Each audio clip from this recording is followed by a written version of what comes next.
Chapitre 8. Un film muet.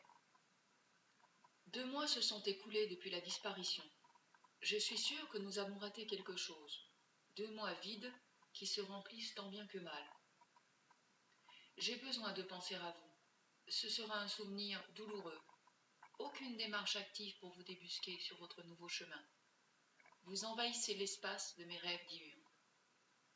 Je mobilise ma mémoire pour me souvenir de tous les instants, les imprimer sur un 35 mm. Vous êtes le personnage principal de mon film de voyage. Je passe les flashbacks au ralenti. La silhouette se profile au bout du chemin. La gêne me paraît insoutenable. Elle se dissipe et fait place une nouvelle fois à cette impression si singulière de vous avoir toujours connu.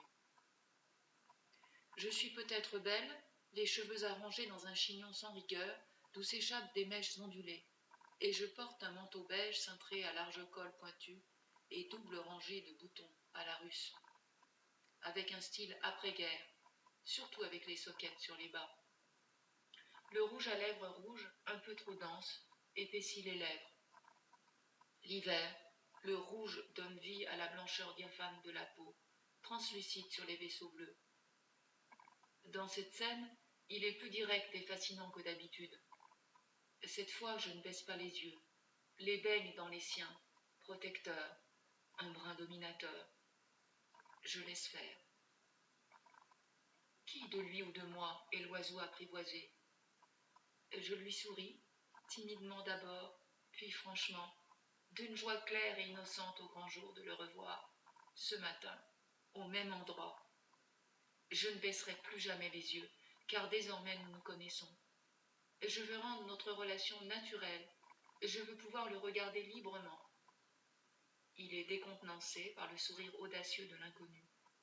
Ses yeux dominateurs d'homme anonyme, percés au vif, éclairés en pleine lumière, deviennent ceux de l'enfant coupable. C'est à son tour de baisser légèrement la tête, les yeux toujours posés sur moi, mais avec ce quelque chose de naïf qui s'est glissé en eux.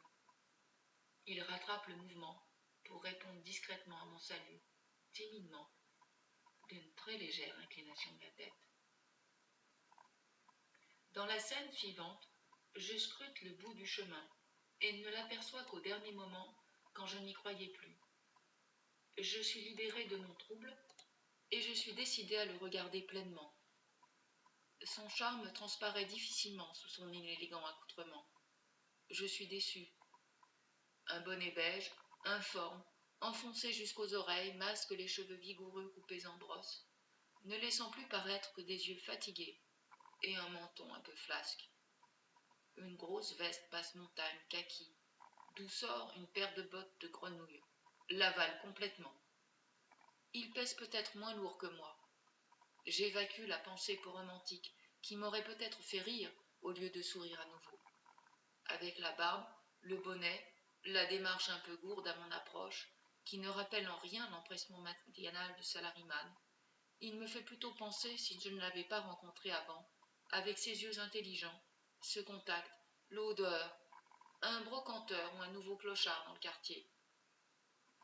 On trouve souvent au barbu une mine patibulaire, et comme on affiche ce que l'on est, porter une barbe, pour ceux dont la pilosité le permet, reste l'apanage des traînards, des clochards, des broncanteurs et des camelots. Avec le bonnet, il n'a rien du quinquagénaire vigoureux qui affiche une virginité grisonnante. Seule la serviette plate qu'il porte de la main gauche trahit sa condition sociale. Il n'a pas la fantaisie d'un gaucher, mais porte ses effets de la main gauche parce qu'il tient la file de gauche.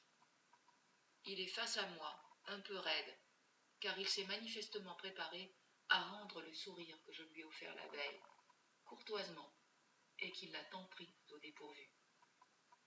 Préparé un peu trop à l'avance, il est comme un masque de théâtre, plaqué sur le visage. Les hommes sourient si rarement. Je préfère de loin le salut plein de réserve, lent et senti, qui accompagne ce maladroit sourire. Suivent 5 scènes identiques dans mon film muet.